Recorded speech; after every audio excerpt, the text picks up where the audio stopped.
paz, irmãos. Vamos estar orando ao Senhor nesse momento. Pai nosso que estás nos céus, nós exaltamos o teu nome, pelo doce privilégio que nós temos de estar na tua presença. Queremos te dar graças pelas bênçãos que temos recebido das tuas mãos. Mas também queremos pedir ao Senhor nesse momento, que o teu Espírito Santo possa tomar cada espaço da vida da gente nessa noite. Que o Senhor nos ajude a orar como nós precisamos orar, como o Senhor espera que oremos. E que nessa noite também nós possamos exaltar o teu nome, de maneira que o Senhor receba dos altos céus toda a expressão de louvor e de adoração de cada um de nós. Pedimos a tua bênção sobre o grupo de louvor, a direção do teu trabalho, a pregação, as intercessões que colocaremos diante do trono da tua graça nessa noite, para que tudo quanto vier a acontecer neste culto seja para o louvor e para a glória do nome do Senhor. É assim que nós oramos, meu Pai, mas oramos agradecidos no nome e para a glória de Jesus. Amém. Vamos convidar o grupo de louvor, vamos estar cantando com esses irmãos. Vamos nos colocar de pé. Eles vão pedir para a gente fazer isso, né?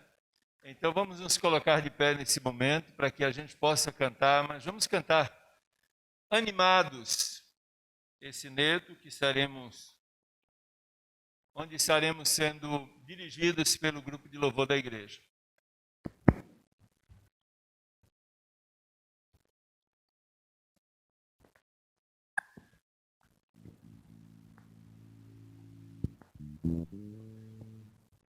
Vamos louvar o Senhor, né? Ele é muito digno de louvor, de receber a nossa oração. E nós estamos aqui felizes, alegres por estar na presença do Senhor. Então vamos abrir as nossas bocas e cantar com alegria. Seja engrandecido, ó Deus da minha vida.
Deus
Bem, irmãos, vamos abrir a palavra de Deus no Evangelho de João, capítulo 15, versos 13 a 16.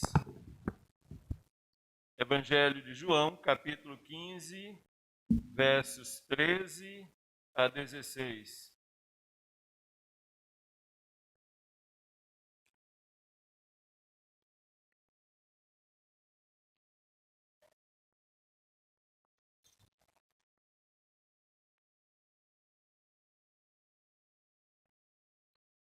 Vamos ler juntos esse texto? Está projetado aqui, a gente pode fazer essa leitura. Se os irmãos quiserem se assentar, sem nenhum problema, viu? João capítulo 15, versos 13 a 16. Ninguém tem maior amor do que esse, de dar alguém a sua vida pelos seus amigos. Vós sereis meus amigos, se fizerdes o que eu vos mando. Já não vos chamareis servos, porque o servo não sabe o que faz o seu senhor. Mas tenho-vos chamado amigos, porque tudo quanto ouvi de meu Pai, vos tenho feito conhecer. Não me escolhestes vós a mim, mas eu vos escolhi a vós, e vos nomeei para que vades e deis fruto, e o vosso fruto permaneça, a fim de que tudo quanto em meu nome pedirdes ao Pai, Ele vô-lo conceda. Que Deus nos ajude, não só a entender, mas a aplicar a sua boa palavra na vida de cada um de nós. Amém? Os irmãos podem sentar. Não sei se os irmãos têm algum pedido de oração para que a gente possa colocar diante de Deus nesse momento.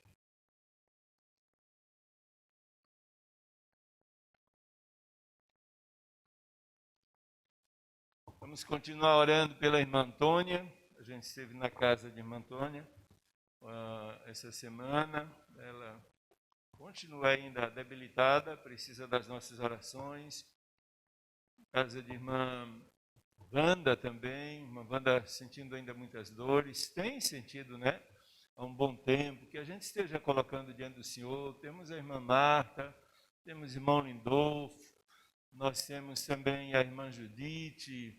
Esses irmãos que nós já conhecemos e carecem da nossa oração. Irmã Jamile também, irmão Joca. Vamos estar colocando esses irmãos diante do Senhor. Não sei se os irmãos têm mais um outro pedido que gostaria. Pois não, irmã.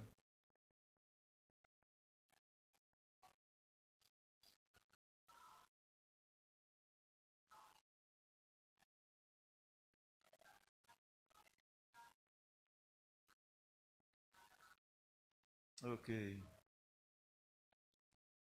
Pois não, então vamos orar por ela.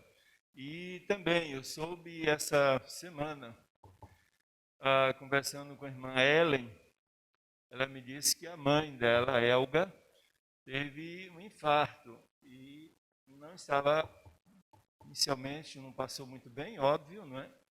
Está em casa, mas apesar disso também com algumas limitações. Às vezes ela se levanta e tudo, mas ainda tem muitas limitações. Que a gente coloque a vida de Elga diante do Senhor, para que Deus possa restaurar a saúde dela.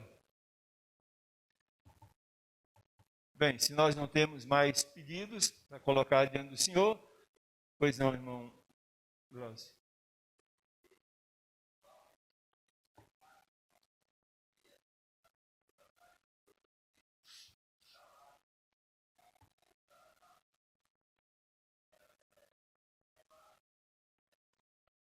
Pois não. Pois não. Bem, nós vamos estar orando nesse momento, vamos colocar esses pedidos diante do Senhor. Eu quero pedir dois irmãos que estejam orando nesse momento. Vamos pedir à irmã Cláudia que esteja orando pelas pessoas que estão enfermas. Eu sei que a gente não tem nem como relacionar um por um, mas Deus conhece cada pedido que foi colocado aqui, que a irmã esteja orando nesse sentido. E também vamos estar orando pela nossa cidade, continuar orando pela nossa cidade, né? Por todo esse trabalho que está acontecendo na nossa cidade, essa preparação aí para as eleições, para que tudo possa ocorrer com a mais perfeita naturalidade e tranquilidade. Vamos estar orando pela nossa cidade de uma maneira geral, não é? Não só pelas eleições aí, mas também orar para que Deus possa abençoar a próxima pessoa que estará à frente dos destinos dessa cidade, se será a atual prefeita, se será uma outra pessoa, Deus é que sabe, mas que estejamos orando para que essa pessoa possa investir, não é, na nossa cidade como a gente sempre espera. Vamos pedir que nesse momento, né, a irmã Odé possa estar orando, colocando diante do Senhor esses pedidos, então, pela nossa cidade e pelas suas necessidades. E a irmã Cláudia pelos enfermos da nossa igreja. Querido Deus e amor, todo-poderoso, mais uma vez subimos, glória e honra e exaltar o teu amor, os teus cuidados, Deus, por tudo que tu tens feito no meio do teu povo, Senhor. Muito obrigada, Senhor, que apesar das dificuldades que o país está passando, Deus, nós podemos ver o teu agir no meio do teu povo, Senhor, os teus cuidados, Deus. Muito obrigada, Senhor, por todos os milagres que tem liberado, Deus, pelo sustento, pelo amor,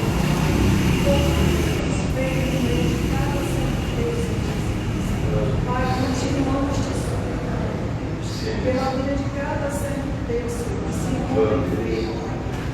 Tu sabes da fragilidade do homem, Senhor, tu sabes do medo, do sofrimento, da dor, Pai.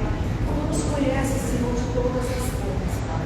Por isso te suplicamos, Senhor, em nome de Jesus, que tu possas estar inclinando os teus ouvidos, Pai, para ouvir a atenção dos teus servos, Deus. Continuar estendendo as tuas poderosas mãos, Deus, operando a cura, Senhor, no meio de cada um de nós. Que tu possas estar visitando a tua nome, Senhor, que tu possas estar cumprindo o teu querer na vida da tua serva, Deus. Que tu possas estar visitando a Deus, que tu possas estar a cada dia, Senhor, cumprindo as tuas desejos que têm depositado única e exclusivamente em ti, meu Pai. Que tu possas estar também se renovando, irmãos de gente, Deus. Tu sabes o que tuas servas têm passado, Senhor. Obrigado porque tu tens fortalecido, Deus. Mas nós te suplicamos que tu possas estar ministrando as dores das tuas servas, Senhor, em nome de Jesus, Pai. Visita o irmão Douglas, Senhor, Jesus, Senhor, irmão Joca, Pai. Que tu possas estar abençoando a vida também, ó Deus, a igreja, Senhor Jesus. Nos parentes de Gideão, Senhor, são tantos, ó Pai, necessitados e carentes das tuas misericórdias, Deus. Nós te suplicamos que tu possas, Deus, em nome de Jesus, ter misericórdia do teu povo, Deus. Opera a cura, Senhor. Restaura a saúde do teu povo, Deus. Alegra o coração, supre as necessidades, Senhor.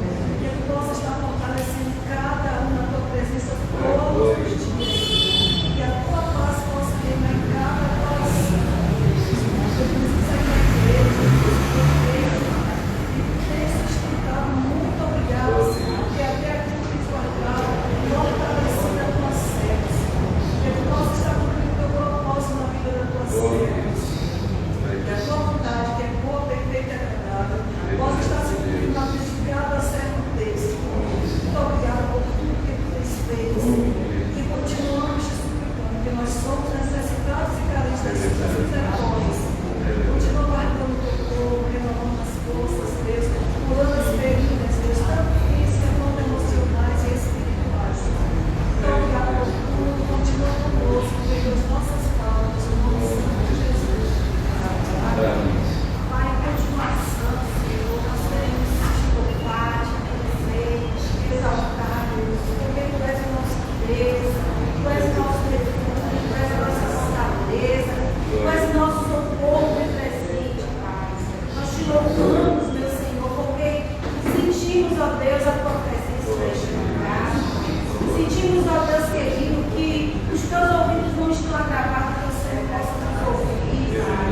Nem as tuas mãos estão encolhidas que não possam nos alcançar, Senhor. Ó Deus, em nome de Jesus, nós queremos agora te clamar, Deus, por esse ano político, Senhor. Ó Deus, nós sabemos que toda autoridade, Deus, é constituída por ti, Pai. E nós queremos colocar, Deus,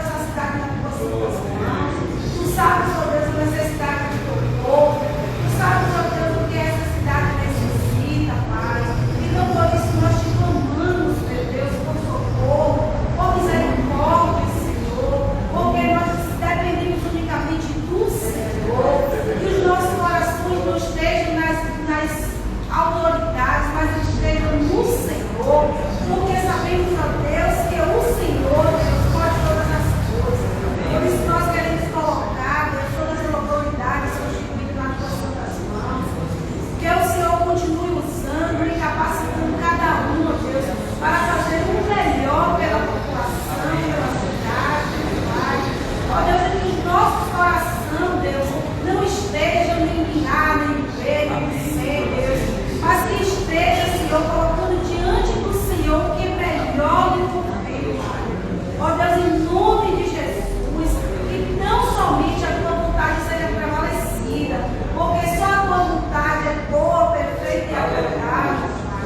Ó Deus, em nome de Jesus, nós queremos te pedir também, Senhor, por calmaria nessa cidade, por controle físico e emocional das pessoas, meu Pai, que elas possam ter controles vindo do Senhor.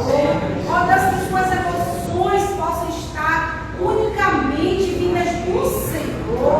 Ó Pai, em nome de Jesus, nós queremos te pedir paz por essa cidade, paz por essa nação, meu Deus, em nome de Jesus, continua abençoando, ó Deus, o teu povo, continua, Deus, capacitando cada um de nós a escolhermos a tua vontade, Pai. Muito obrigada por tudo, continua abençoando este culto, continua usando o pastor, Deus, como instrumento do Senhor esta noite, para que ele possa ser boca do Senhor aos nossos corações. Pai, continua abençoando ele e toda a sua família, meu Pai. Continua usando o teu servo, Pai, em nome de Jesus. Amém.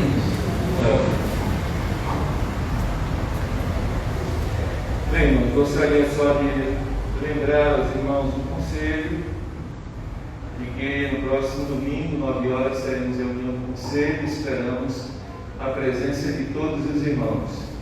Lembrando também que o nosso conselho é composto da diretoria estatutária, que é presidente, vice, secretários, tesoureiros, mas também os ministros da nossa igreja, os líderes de setores e os líderes das organizações da nossa igreja. Todo esse volume de irmãos fazem parte do nosso conselho de obreiros e a gente gostaria de que no próximo domingo estivéssemos reunidos. Nós estamos há vários meses sem nos reunir presencialmente e essa será a nossa primeira oportunidade. Então gostaríamos de contar com a presença de todos os líderes da nossa igreja. Mondeca, Tinho, Elba, a família da nossa irmã Nalva estará aqui na nossa igreja no primeiro domingo de novembro. Primeiro domingo à noite eles estarão aqui. Tinho, inclusive, vai estar pregando para a gente e eles querem dar uma palavra de agradecimento à nossa igreja pelas orações, pelo apoio, pela palavra que cada um dos irmãos ministrar no coração da família desses irmãos. Então nós vamos estar vivendo essa expectativa, né, da chegada de cada um deles e juntamente com eles iremos celebrar ao Senhor. Eles irão apenas para agradecer a igreja por aquilo que a igreja foi fazer durante esse período e o irmão Tim estará ministrando a boa palavra de Deus. Eu estarei dirigindo o culto e Tim estará pregando. Nos está orando por essa família para que Deus continue cuidando, abençoando e usando para a glória dele. Vamos convidar o grupo de louvor mais uma vez e vamos continuar adorando ao Senhor, celebrando ao Deus da nossa vida, porque esse Deus é realmente merecedor do nosso melhor. Eu sei que o nosso melhor não consegue corresponder às expectativas de Deus. Nosso Deus é perfeitíssimo e nós somos marcados por inúmeras fragilidades. Mas quando nós oferecemos o melhor que nós temos, e quando isso é feito realmente de coração, quando derramamos a nossa alma diante dele, então ele não apenas ouve, mas ele recebe a nossa adoração, o nosso louvor, o nosso gesto de celebração e gratidão a ele. Vamos cantar. Vamos ficar em pé, amados irmãos. Render ao Senhor a adoração é o que nossos corações desejam, né? Não apenas todas as manhãs, mas todos os dias das nossas vidas. E é isso que nós vamos cantar nesse momento. Render ao Senhor a adoração. É isso que deseja o nosso coração.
Tessalonicenses, pode sentar, irmãos. 1 Tessalonicenses, capítulo 2, versos de 1 a 4.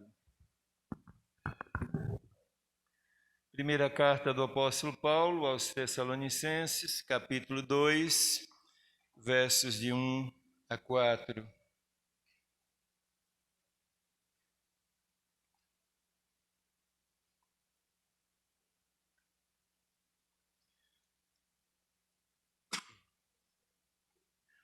O texto diz assim: porque vós mesmos, irmãos, bem sabeis que a nossa entrada para convosco não foi vã, mas mesmo depois de termos antes padecido e sido insultados em Filipos, como sabeis, tornamo-nos ousados em nosso Deus para vos falar o Evangelho de Deus com grande combate. Porque a nossa exortação não foi com engano, nem com imundícia, nem com fraudulência, mas como fomos aprovados de Deus, para que o Evangelho nos fosse confiado, assim falamos, não como para agradar aos homens, mas a Deus que prova os nossos corações. Amém? Pai, nós queremos te dar graças, porque estamos mais uma vez em tua casa, e estamos aqui para adorar ao Senhor, estamos aqui para abrir essa tua palavra e receber da tua palavra aquilo que o Senhor tem para a vida da gente. O Senhor sabe da carência que nós temos e por isso pedimos ao Senhor que o teu Espírito Santo possa usar a tua palavra nessa noite para falar a cada um de nós, para tratar a nossa vida, para aprimorar o nosso caráter e nos ajudar a viver, portanto, de acordo com a tua boa, agradável e perfeita vontade. É assim que nós oramos, mas oramos sempre muito, mas muito agradecidos no nome e para a glória de Jesus. Meus irmãos, nós estudamos na quinta-feira passada sobre o capítulo 1 e falamos sobre as boas notícias que Timóteo havia encaminhado a Paulo naquela oportunidade. Agora nós estamos no capítulo 2 e Paulo está escrevendo aqui à igreja de Tessalônica, óbvio. Portanto, a uma igreja que havia experimentado inúmeros reveses da parte dos judeus e até mesmo dos seus compatriotas. Se a gente der uma lida nos versos 14, nós iremos perceber isso.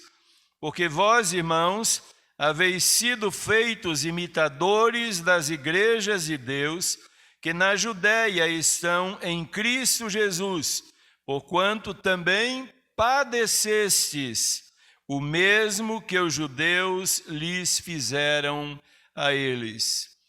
Paulo está escrevendo então a uma igreja que viveu situações difíceis, complicadas. A intenção de Paulo é óbvia. A primeira delas é encorajar aqueles irmãos a permanecerem firmes na fé. A segunda intenção de Paulo era evitar que aquela igreja absorvesse mistificações desnecessárias. Ora, Paulo sabia muito bem o quanto era e, infelizmente, ainda é muito comum as pessoas acreditarem que certos problemas e sofrimentos da vida sejam decorrentes ou do castigo de Deus ou uma consequência direta dos erros que nós cometemos. Normalmente a gente observa isso na comunidade de fé. E é muito comum também ouvirmos gente que está passando por situações difíceis, se perguntando, meu Deus, o que foi que eu fiz? Porque eu estou passando por isso. Será que o Senhor está pesando a sua mão sobre mim?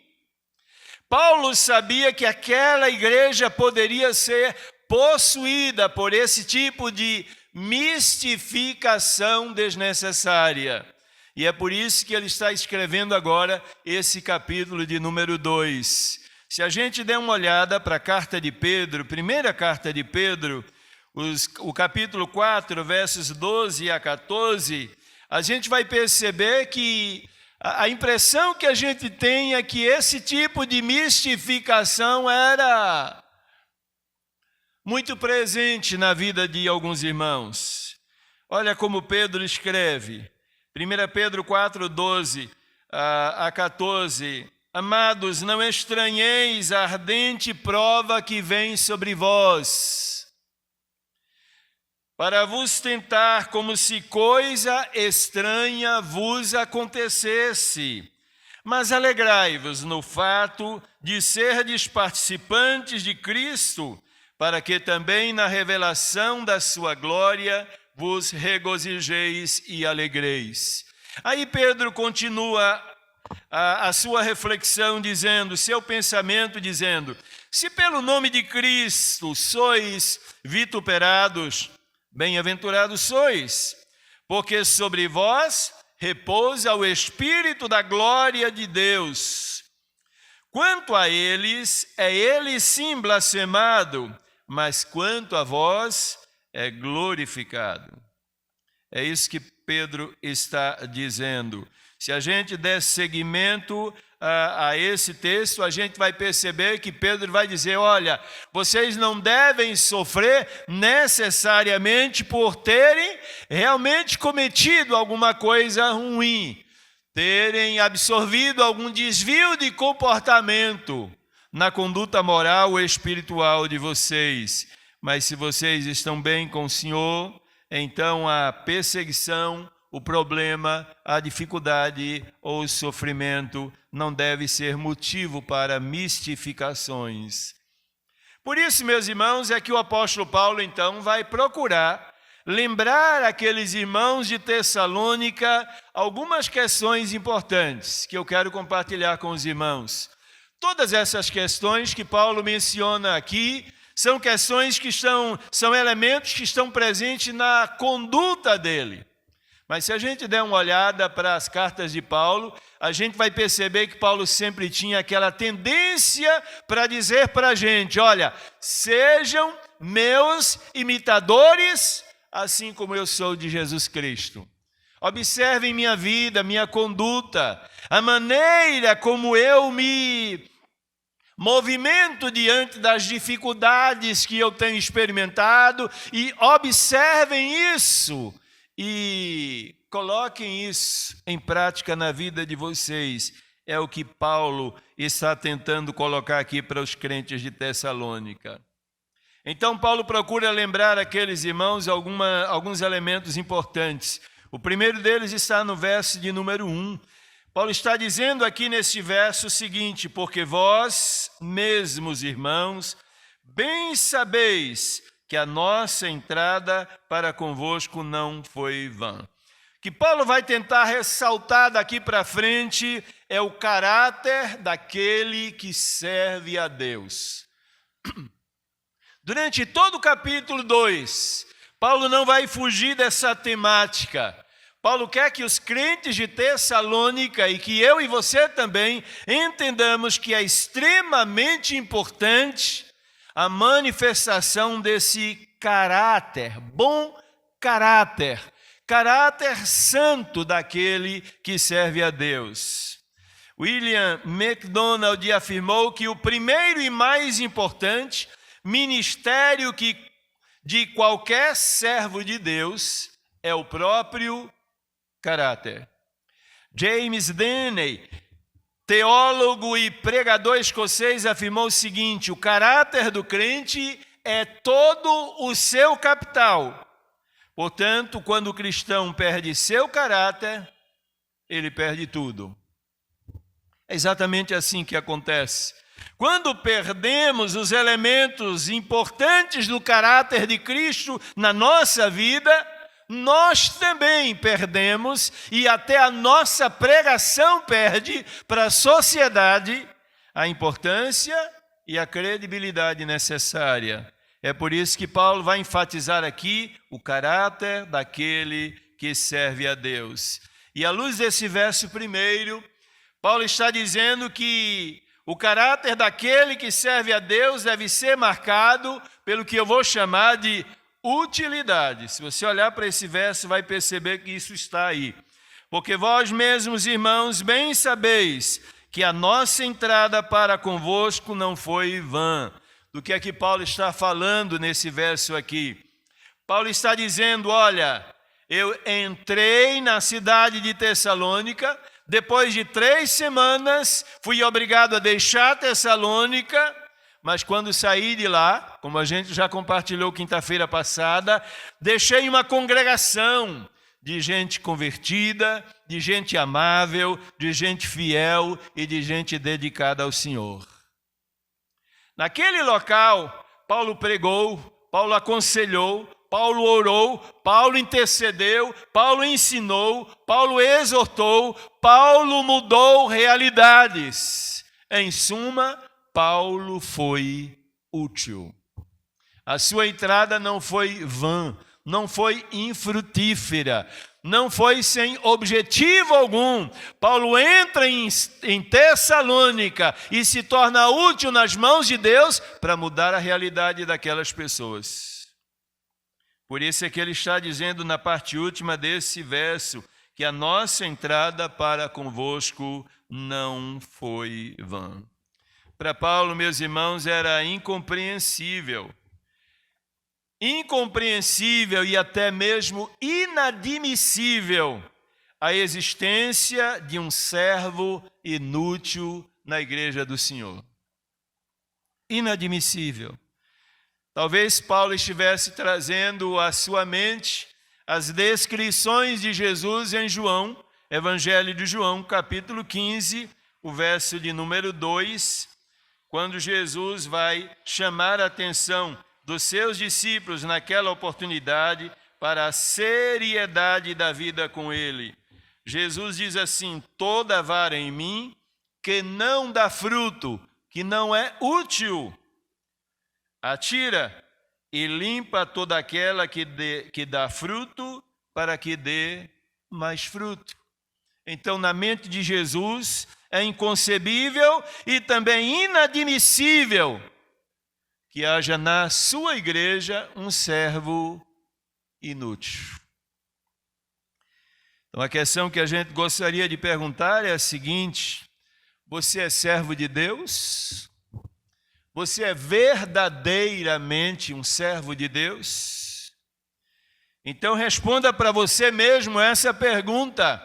Ao longo da sua caminhada cristã, mas mais especificamente hoje, você se considera útil ou inútil? Tem sido usado por Deus ou não?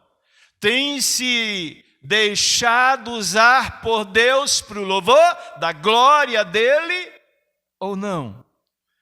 Você é servo de Deus útil ou inútil? Por que é que Paulo está dizendo isso para a igreja de Tessalônica? Porque há uma tendência de, quando nós estamos passando por alguns problemas, algumas dificuldades na vida, sermos paralisados por essas dificuldades.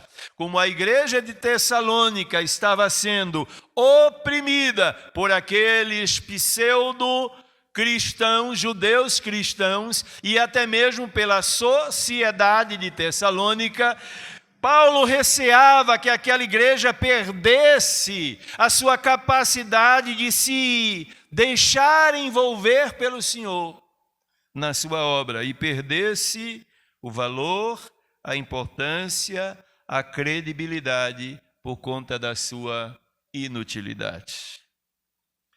Paulo então chama a atenção para outro aspecto agora do caráter daquele que serve a Deus. Paulo está dizendo, olha, um segundo aspecto do caráter daquele que serve a Deus é que o caráter desse tipo de servo de Deus é marcado pelo destemor. Verso de número 2. Mas mesmo depois de termos antes padecido e sido insultados em Filipos, como sabeis, tornamo-nos ousados em nosso Deus, para vos falar o Evangelho de Deus com grande combate. Destemor, apesar das inúmeras dificuldades. Paulo chama essas dificuldades aqui de combate. Inicialmente ele diz que padeceu e foi insultado em Filipos. E agora prega o Evangelho em Tessalônica sob um combate ferrenho, uma guerra implacável. Apesar dos sofrimentos em Filipos, que estão descritos ali em Atos capítulo 16, versos 12 a 40, onde Paulo foi espancado publicamente, foi lançado numa prisão e até mesmo condenado injustamente. Digo injustamente porque ele não fez nada de errado. Ele apenas libertou a vida de alguém que estava vivendo sob estado de escravidão e opressão do diabo. Por outro lado, ele era um cidadão romano e não podia ser submetido a esse tipo de humilhação. Tudo aquilo foi injusto. Mas é impressionante que Paulo sai de Filipos depois de ser, repito, espancado, preso. Paulo vai para Tessalônica e quando chega em Tessalônica, isso não paralisa Paulo. O que há no coração de Paulo é destemor, é coragem, é vontade de se mostrar, é vontade de se apresentar às pessoas como canal de Deus, como instrumento do Senhor, como mensageiro dos céus. Então a boca de Paulo não se cala de maneira nenhuma, apesar dos embates, dos combates diários que ele travava com o pessoal de Tessalônica. Paulo está aqui se apresentando para a igreja de Tessalônica, como se dissesse a Tessalônica: olhem para mim, olhem como eu agi em meio a circunstâncias tão adversas. Eu fui útil e não me deixei paralisar pelo medo de ser novamente preso, espancado ou até mesmo de ser morto pelas pessoas de Tessalônica. mesmo enfrentando grandes adversidades, ele continua a pregação do Evangelho. Meus irmãos, a gente quando olha para isso, a gente fica alegre, feliz, mas também fica triste. Quando a gente percebe que a realidade da igreja evangélica de hoje tem sido muito diferente, especialmente quando a gente fala em termos de Brasil. Em termos de Brasil, o que nós queremos é um evangelho de facilidades. Um evangelho que não imponha para nós custos, preços, consequências, dificuldades. Quando a gente tem um problema, a gente começa a reivindicar a solução desses problemas. Quando a gente enfrenta algum tipo de dificuldade no local de trabalho, na família, na sociedade, de uma maneira geral, a gente se sente extremamente incomodado, mesmo que esse tipo de dificuldade seja experimentado por mim, por você, em decorrência da nossa fé, da nossa vida com Jesus. Nós não queremos sofrer, nós fugimos do sofrimento. E por conta disso mesmo, na grande maioria das vezes, nós recuamos, porque tememos nos tornar pessoas antipáticas diante da comunidade. Paulo disse, olha, não tenho nenhuma satisfação para dar a ninguém, a não ser para o Deus da minha vida. Ele me chamou, Ele me comissionou, e eu tenho apenas o dever de prestar esclarecimentos a Ele. O que Ele coloca na minha boca, eu digo, e o que Ele determina para eu fazer, eu vou fazer. Provavelmente, se fosse um dos teólogos dos nossos dias, ele encontraria algum tipo de teologia que pudesse justificar os problemas que estariam passando e disse, olha, é o seguinte, Deus me permitiu passar por esses problemas em Filipos, mas Tessalônica não dá não. Vou para um lugar mais tranquilo, um lugar onde eu possa pregar com mais liberdade. Paulo não tinha isso. Paulo não escolhia lugares, Paulo não escolhia pessoas. Paulo apenas escolhia aquilo que ele entendia ser vontade soberana de Deus para a vida dele. Destemor é a característica daquele que serve a Deus. Paulo está dizendo aqui, em outras palavras, que o verdadeiro servo não recua, não se escandaliza diante dos problemas da vida, não se amedronta em meio a circunstâncias e nem abandona o evangelho em meio às privações ou provações. Paulo vai escrever a Timóteo na sua segunda carta, capítulo 3, verso 12, dizendo que a gente precisa entender uma coisa, que aqueles que desejam viver piamente vão sofrer retaliações. No trabalho, na sociedade, na família. Se você quer agradar a Deus, se você quer fazer a vontade de Deus, então você vai ter que confrontar o seu valor com o contravalor dessa sociedade. E aí, em consequência disso, você experimentará embates, combates diários como Paulo. Mas Paulo diz que a gente não deve arrefecer o ânimo, nem deve se amedrontar diante dessas circunstâncias. Porque o verdadeiro servo de Deus é aquele que se torna útil apesar de, e é aquele também que é marcado pelo destemor em meio às grandes dificuldades. Outro elemento que Paulo vai ressaltar aqui está nos versos 3 e 4.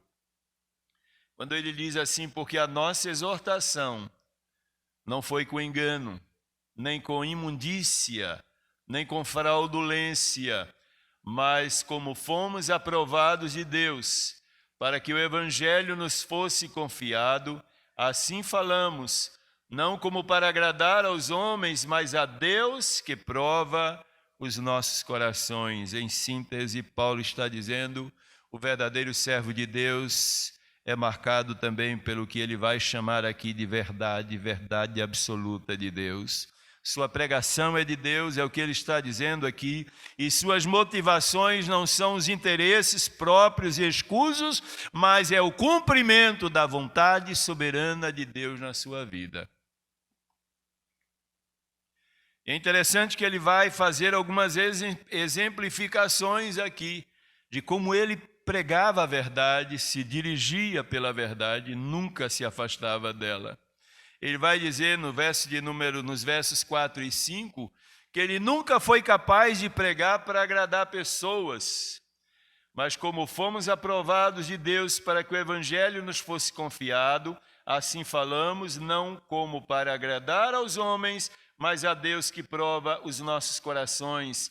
Verso 5, parte A, porque como bem sabeis, nunca usamos de palavras lisonjeiras. Paulo tinha compromisso com verdade e apenas com a verdade. Ele não estava necessariamente preocupado se as pessoas iriam acatar com facilidade aquilo que ele estava pregando. Ele queria apenas ter a consciência de que sua boca era instrumento de Deus para anunciar a verdade de Deus a gente que precisava de Deus. O segundo exemplo que Paulo vai dar está na parte B do verso 5, quando ele vai dizer aqui, nem houve um pretexto de avareza. E ele diz, Deus é testemunha, nunca preguei, nunca servi ao meu Deus por dinheiro, por avareza, para receber benefícios exagerados, ou para enriquecimento próprio ou ilícito, de maneira alguma. Embora Paulo tivesse recebido salários de outras igrejas, como chegou a receber salários também da ajuda financeira da igreja de Corinto e de várias outras igrejas da Ásia, que procuravam investir no trabalho de Paulo, mas ele disse, não, embora eu necessite desse tipo de ajuda, mas esse não é o meu foco, não é por avareza. Quando a gente observa hoje em dia, aqueles que nós consideramos muitas vezes no meio evangélico como referenciais da pregação da contemporânea, são muitas vezes pessoas que estão claramente, declaradamente na mídia, extraindo o máximo dos bens materiais do crente, especialmente o crente mais simples. Precisamos tomar cuidado com isso. Paulo diz que o verdadeiro servo de Deus, ele se dirige pela verdade, ele está comprometido com a verdade de Deus e não necessariamente com essas questões elementares, embora necessárias. Outro exemplo que Paulo coloca aqui, eu nunca preguei para ser aclamado pelas pessoas, verso 6, e não buscamos glória dos homens, nem de vós, nem de outros, ainda que podíamos, como apóstolos de Cristo, sermos pesados. Nunca procurei reconhecimento, glória, nada, absolutamente nada disso. Ele estava apenas sendo marcado e determinado pela verdade de Deus. Precisamos ser assim, meus irmãos. Paulo está escrevendo aqui a igreja de Tessalônica. E essas verdades são as verdades que Paulo deseja inculcar na mente, na vida dos crentes de Tessalônica. Você está passando por dificuldade na vida? Está ok. Mas a palavra de Deus diz para você, seja útil a Deus em meio às suas dificuldades. Está passando por dificuldades na vida? Ok. Mas haja diante delas com destemor. Continue sendo boca de Deus aonde você estiver. Você está passando por dificuldades na vida, não abdique da verdade. Continue firmado nela, alicerçado nela. Porque quando você abandonar a verdade para agradar as pessoas, significa que você se distanciou de Deus, de Jesus, Senhor, Salvador absoluto da sua vida. A Bíblia diz que a palavra de Deus é a verdade. Jesus fala isso a respeito da Bíblia no capítulo 16, na sua oração intercessória, no Evangelho de João. O próprio Jesus se autodenominou o caminho, mas também a verdade, que nos conduz para Deus. Quando a gente se desatrela da verdade de Deus, então a gente se perde em meio às circunstâncias difíceis, adversas que muitas vezes nos envolvem. Quarto elemento que Paulo chama a atenção da gente para o verdadeiro servo, para esses elementos que dizem respeito ao servo de Deus. Ele diz: olha, servo de Deus, verdadeiro servo de Deus é aquele que é marcado por essa incapacidade de se permitir enrijecer pelo sofrimento. Já percebeu que a gente tem essa facilidade? Paulo está dizendo nos versos 7 a 12 que o verdadeiro crente precisa ter dificuldade de enrijecer diante do sofrimento. Nós precisamos permanecer com o coração e com a alma ainda quedada e derramada diante do Senhor. Não podemos permitir que o sofrimento e a dificuldade possam endurecer o coração da gente, nos tornar egoístas, vingativos, ressentidos, etc. E olha que a gente observa exatamente isso em Paulo, versos 7 e 8. Olha como é que Paulo age em meio ao grande combate que ele travava lá. Antes fomos brandos entre vós, como a ama que cria seus filhos. Olha como Paulo foi com os crentes de Tessalônica. Ele cuidou daqueles crentes como uma mãe cuida dos seus filhos. Apesar dos problemas que ele vivia, das pressões que ele sofria, das apreensões que ele sentia, ele continuava cuidando como uma mãe cuida de seus filhos, de cada membro e congregado de Tessalônica, alimentando cada um deles da palavra de Deus, protegendo-os das heresias, instruindo-os diariamente na verdade do céu. E olha que a gente percebe exatamente essa dificuldade que Paulo tinha de se enrijecer pelo sofrimento, endurecer o coração pelo sofrimento. Olha o que acontece no verso 8. Assim nós, sendo-vos tão afeiçoados, novamente ele fala de afeição, de boa vontade quiséramos comunicar-vos não somente o Evangelho de Deus, mas ainda as nossas próprias almas, porquanto nos éreis muito queridos. A gente queria rasgar a alma da gente, a gente queria se revelar para vocês, como nós verdadeiramente somos. Paulo diz: o meu desejo é esse, de ser completamente transparente, de poder unir a minha alma à alma de vocês e vivermos como uma só pessoa na presença do Senhor, adorando o Senhor e fazendo aquilo que lhe é agradável. Veja, Paulo não está permitindo que os sofrimentos que caíram sobre sua vida o impedissem de continuar amando, se doando por pessoas. O segundo exemplo ele vai colocar no verso 11. Assim como bem sabeis de que modo vos exortávamos e consolávamos e testemunhávamos a cada um de vós, como pai a seus filhos. Paulo agora não só cuidava deles como a mãe cuida de seus filhos, mas agora estava cuidando também como pai. E ele usa aqui as três expressões, três maneiras. Eu estava exortando vocês.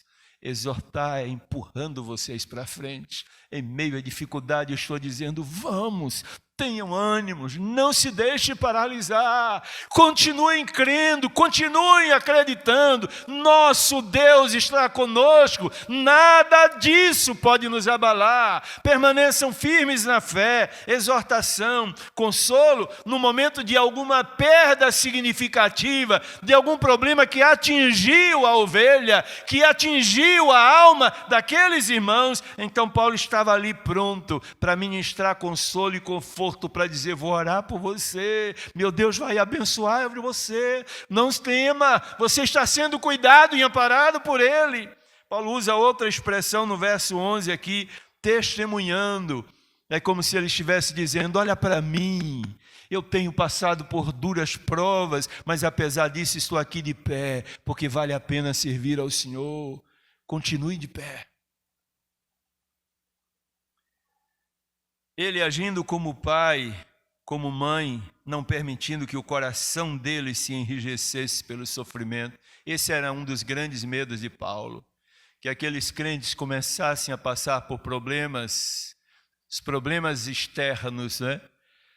Dificuldades que vinham de fora para dentro, mas ao mesmo tempo eles começassem também a se degladiar e o coração deles começasse a se fechar para seus irmãos. E o coração deles começasse a se fechar para a sociedade lá fora. E eles começassem a não amar as pessoas que estavam lá fora. Mas Paulo está dizendo, olha, independentemente da perseguição, independentemente deles estarem impondo sobre vocês duras provas, duros sofrimentos, amem essas pessoas, porque elas estão sob o jugo do pecado, o jugo do inferno, são carentes da graça de Deus, amem essas pessoas. Vocês são, como igreja do Senhor, a única esperança para a cidade de Tessalônica. Assim como eu e você, crentes em Jesus Cristo, somos a única esperança da cidade de Ubaitaba.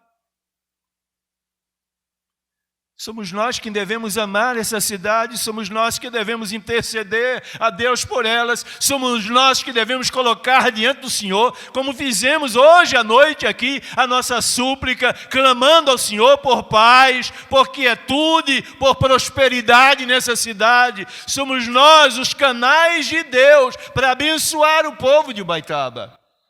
Não há nenhuma dúvida a respeito disso. E é isso que Paulo quer inculcar.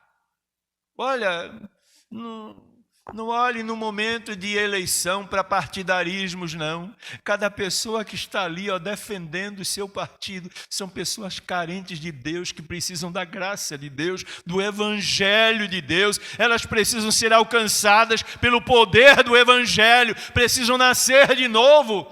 E se algumas delas não andam de maneira digna na nossa cidade, precisamos orar por elas.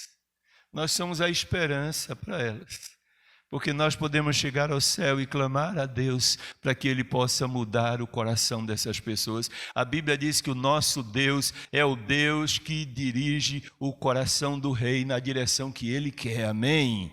É Deus que tem o domínio, o controle da minha vida, da sua vida, da vida dessa cidade, dos líderes políticos dessa cidade, da nação, do mundo, o universo inteiro.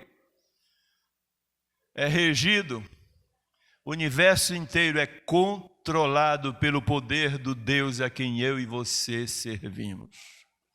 Paulo diz assim, olha, não se permitam enrijecer pelo sofrimento, continue cuidando de pessoas, como a mãe cuida de seus filhos, como o pai cuida dos seus filhos, eles não cobram nada, eles simplesmente se doam. Se você olhar o verso de número 12, Paulo vai dizer sobre o objetivo, para que vos conduzisseis dignamente para com Deus, que vos chama para o seu reino de glória. Em outras palavras, estou cuidando de vocês como mãe e como pai, porque o meu desejo é o bem-estar de vocês. Isso é doação, é coração que continua mole, amável, dócil, afável, mesmo em meio a situações mais adversas da vida. Bem, agora Paulo vai concluir a sua carta, ou digo, esse capítulo, trazendo à memória dos crentes de Tessalônica 3 elementos que ele considera muito importantes. Ele sabe que lidar com esse tipo de pressão e apreensão não é fácil.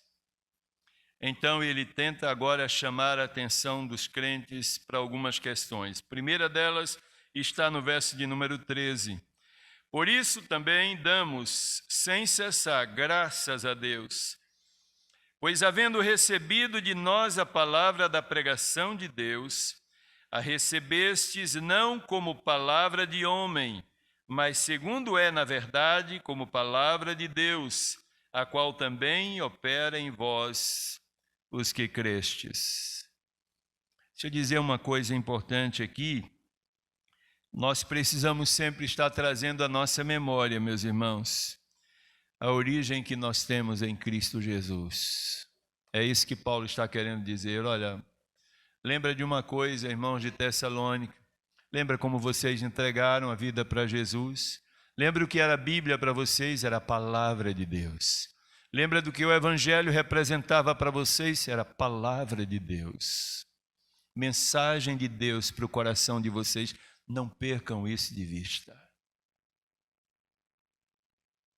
Isso é extremamente importante. Eu sei, meus irmãos, que hoje nós precisamos ter uma geração, precisamos de uma geração que verdadeiramente valorize e trema diante da boa palavra de Deus. A Bíblia diz que nós somos de Deus, que nós vivemos por Ele e que nós vivemos para Deus, que o fundamento da nossa vida é Deus e a sua palavra. E Paulo está dizendo, traz agora a sua memória, o que Cristo fez por vocês e como essa palavra foi poderosa para modificar a vida de vocês. A segunda coisa, Paulo está dizendo, olha, irmãos de Tessalônica, saibam de outra coisa importante, vocês não estão sozinhos nessa jornada difícil. Olha o verso de número 14. Porque vós, irmãos, haveis sido feitos imitadores das igrejas de Deus que na Judéia estão em Cristo Jesus, porquanto também padecestes de vossos próprios concidadãos, o mesmo que os judeus lhes fizeram a eles. E Paulo ainda vai dizer, para consolar o coração dos irmãos de Tessalônica, ele vai dizer o seguinte, olha, vocês não estão sozinhos não. Os judeus cristãos passaram por esse mesmo tipo de problema com essas mesmas pessoas. Se você olhar os versos 15 e 16, Paulo vai dizer, Jesus passou por isso, seus profetas também, e até eu, Paulo, tenho experimentado esse tipo de dificuldade. Vamos ler. Os quais também mataram o Senhor Jesus e os seus próprios profetas, e nos têm perseguido, e não agradam a Deus, e são contrários a todos os homens, e nos impedem de pregar aos gentios, para que possam ser salvos, diz Paulo. Vocês não estão sozinhos nesta guerra, há mais pessoas envolvidas, o seu Senhor foi envolvido nessa guerra, seus profetas também. Eu, Paulo, estou inserido nessa realidade. Por que é que Paulo está dizendo isso? Porque a gente tem a mania de achar que quando estamos passando por problemas, só a gente tem problema. A gente passa pela rua e vê um irmão e diz, bom dia, meu irmão. Oh, bom dia, meu irmão. Bom dia não, paz do Senhor. E responde para a gente tão feliz, tão alegre. Aí a gente olha assim e diz, oh meu Deus, eu queria tanto estar feliz como aquele irmão. Não sabe que o irmão que te deu a paz pode estar com o coração rasgando ali, sabe?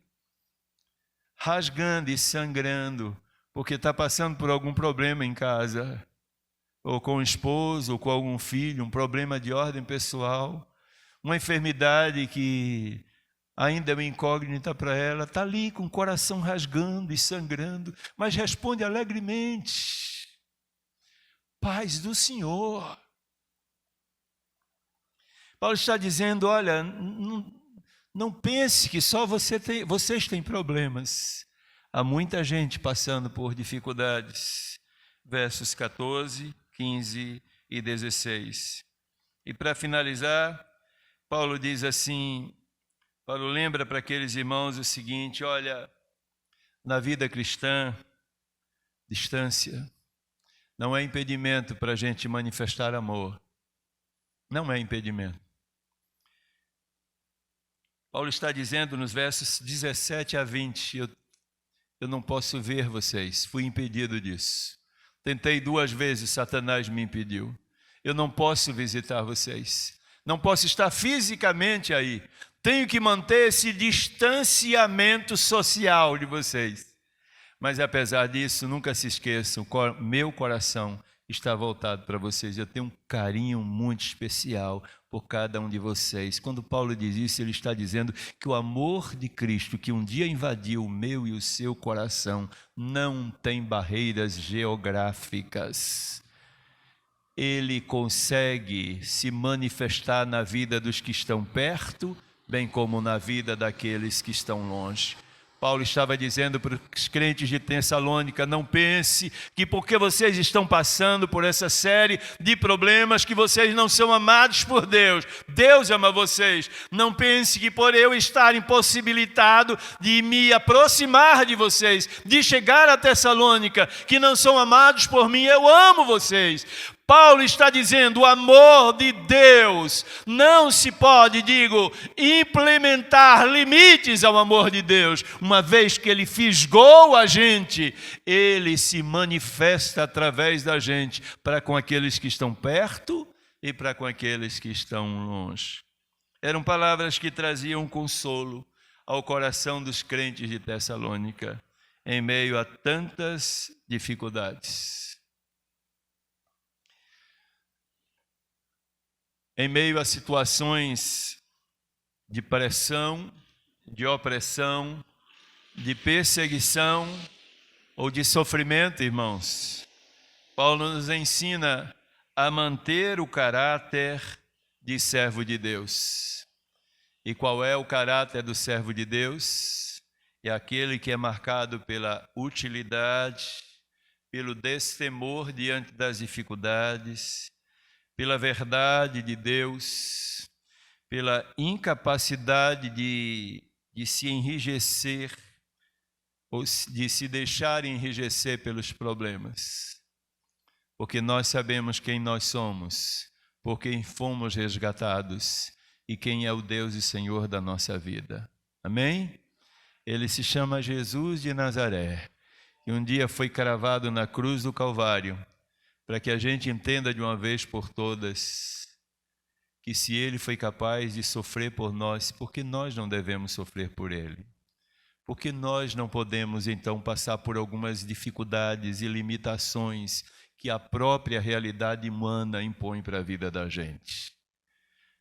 Que em meio às nossas dificuldades, seja elas quais forem, nós possamos manter o caráter de Cristo, acreditando sempre que Ele reinará sobre tudo e sobre toda e qualquer situação na vida da gente. Amém?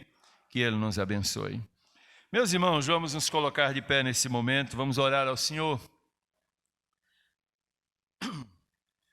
Pedir a Ele que nos dê o caráter de Cristo. Eu me lembro de Paulo escrevendo aos Coríntios, e uma das expressões que estão bem relacionadas a isso aqui, é quando Paulo diz assim: olha, eu estou sofrendo a dor de parto, até ver Cristo formado em vós. Paulo está falando de caráter de Jesus. Está falando de valores de Jesus, cravados, encarnados na vida dos crentes de Corinto. Que a nossa oração nessa noite também seja essa: Senhor, me dá essa dor de parto, né? Para que eu possa desejar ardorosamente que o caráter de Cristo esteja completamente formado na minha vida, a fim de que o Teu nome seja glorificado em mim e através de mim. Amém? Vamos pedir ao irmão Glaucio que nos dirija a Deus nessa palavra de oração. Vamos estar pedindo ao Senhor com o irmão Glaucio, para que Deus nos dê a cada dia mais e mais do caráter do Senhor. Ó Deus, amado Pai que está em céus, em nome de Jesus Cristo, teu Filho, nos colocamos diante do Senhor, com o nosso coração, ó Deus, regozijado, por reconhecermos, ó Deus, que até aqui o Senhor tem nos ajudado. Amém. As lutas são grandes, ó Deus, assim como as provas, mas o Senhor tem nos livrado e tem nos sustentado. Não somos merecedores, Pai, mas o Senhor tem derramado sobre nós uma graça abundante, Senhor. Conceda-nos, ó Deus, a graça de andarmos com os olhos fitos no Senhor e de sermos transformados, ó Deus, pela realidade que só o Senhor pode proporcionar em cada um de nós. E que nós, ó Deus, nos coloquemos a sermos instrumentos, ó Deus, em tuas mãos, instrumentos para glorificar o teu nome, instrumentos, ó Deus, para abençoar o próximo, ó Deus, instrumento para mudar, meu Pai, quem sabe a nossa sociedade, através de vida, Deus, consagrada a Ti, dependência genuína de Ti, e que possamos, ó Deus, estar enxertados em Ti, ó Deus, e gerarmos frutos, ó Deus, para que o Senhor cuide cada vez mais de nós, Pai, para que demos cada vez mais frutos, ó Deus. Deus, tome em tuas mãos cada servo do Senhor nessa noite, os que estão aqui no santuário, como aqueles que estão em suas casas ou em seus trabalhos. Pai amado, queira abençoar todos conforme a tua vontade. Queira encher-nos, ó Deus, com teu Espírito Santo, ó Deus, a ponto de nós, ó Deus, não achar nada além de ti, Pai amado. Que nossa boca, ó Deus, glorifique ao Senhor em todo o tempo. E que nós sejamos, ó Deus, instrumentos valiosos de louvor e glória do teu nome. Que as palavras de Paulo aos Tessalonicenses, ó Deus, venham fazer parte da nossa vida, ó Deus, como instrumento vivo em tuas mãos, Pai amado. Que nós possamos ser ousados, destemidos, que possamos fazer de bom grado, ó Deus, com a certeza de estarmos agradando ao Senhor. Que não deixemos, ó Deus, de fazer pelos perigos, pelas comorbidades, ó Deus, mas que possamos dedicar ao Senhor. Que possamos também, ó Deus, nos aquietar nos momentos que devemos nos aquietar, sabendo, ó Deus, que o Senhor está no controle de todas as coisas, mas que independente, ó Deus, de onde estejamos ou da circunstância, possamos, ó Deus, glorificar o teu nome. Amado Pai querido, mais uma vez nós clamamos ao Senhor por aqueles, ó Deus, que sofrem, por aqueles que estão vivendo sob opressão, meu Deus, que o Senhor tenha misericórdia deles e de suas famílias, ó Pai. Queira o Senhor, meu Deus, visitá-los. Queira o Senhor, Deus, derramar seu bálsamo sobre a vida deles, ó Deus, a ponto de trazer refrigério, ó Deus, a eles e aos seus familiares. E aqueles que te servem, ó Deus, confiem profundamente em Ti e descansem em Ti. E que seus lábios, ó Deus, independente das circunstâncias, ó Deus, glorifiquem sempre ao Senhor. E que haja, ó Deus, amor abundante na vida deles, desejo ardente, ó Deus, de glorificar a Ti. Amém. Pai amado, Pai querido, quanto a nós outros, ó Deus, que vivemos, meu Pai, de maneira mais aliviada, que o Senhor nos conceda a graça de amarmos, ó Deus, aqueles que estão a padecer e nos incomodarmos, ó Deus, a ponto de apresentar em todo o tempo, ó Deus, a vida deles, ó Deus, a Ti, assim como, ó Deus, estender as mãos ao necessitado, Pai querido e bom, toma essa igreja em tuas mãos e que haja, ó Deus, aqui um reavivar profundo, ó Deus, verdadeiro Jesus, responsável, ó Deus, a ponto dessa igreja, meu Deus, nesse século, ser um referencial nesta cidade, nessa região, nesse estado, nesse país, ó Pai, de homens e mulheres consagrados a Ti, cheios do Teu Espírito Santo. Fazemos essa oração, ó Deus, no nome de Jesus Cristo, Teu Filho. Amém. Meus irmãos, para a próxima quinta-feira teremos o capítulo 3. Seria interessante que os irmãos estivessem lendo, né, esse capítulo. Pode assentar, para que a gente possa até ter melhor facilidade de acompanhar a reflexão. Nós estamos chegando ao final do culto dessa noite, agradecidos a Deus por estarmos aqui, louvarmos o seu nome, agradecidos a Deus também por sabermos que Ele nos ouviu. A Bíblia diz que Deus é um Deus que ouve as nossas orações, então toda a petição que colocamos aqui, Ele nos ouviu e Ele vai nos responder para o louvor da glória dEle. Amém?